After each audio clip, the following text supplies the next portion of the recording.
ఓం నమః శివాయ.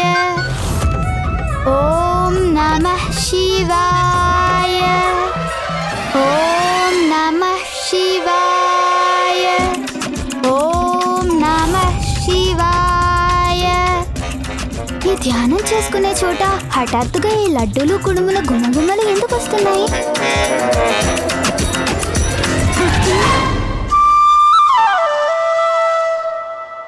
ఓహో, ఇన్ని ఉండ్రాళ్ళు.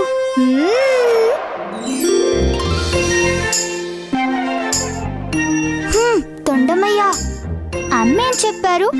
ఆహారాన్ని అవమానించకూడదని చెప్పారు కదా. ధ్యానం చేస్తూ కూడా లడ్డూలు తినొచ్చు కదా. అన్నపూర్ణమ్మని గౌరవిస్తాం, మన భక్తిని చాటుకుంటాం. అదిగో పేగులు కూడా అదే మాట చెప్తున్నాయి. ఓహో, మా ప్రభువుకే ఆహార పరీక్షణ, ధ్యానాన్ని భగ్నం చేసే కుట్రన. ముందు విషయం మా ప్రభువుకు చెప్పి తీరుతాను.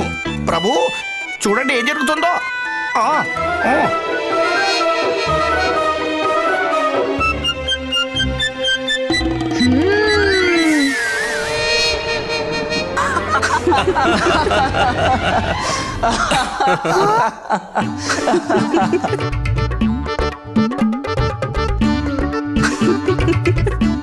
అరే, ఏమైంది పుత్ర?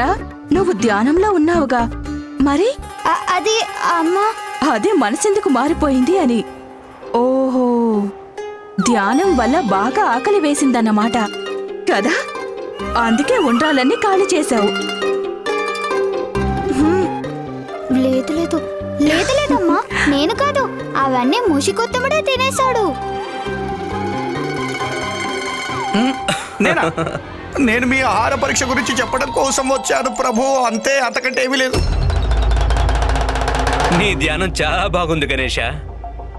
ఇక నుంచి నేను కూడా ఇలాగే ధ్యానం చేస్తే ఎలా ఉంటుంది తండ్రి గారు? ఇలా ధ్యానం చేస్తే ఇన్నేసి లడ్డులు తినేసే అవకాశం లభిస్తుంది.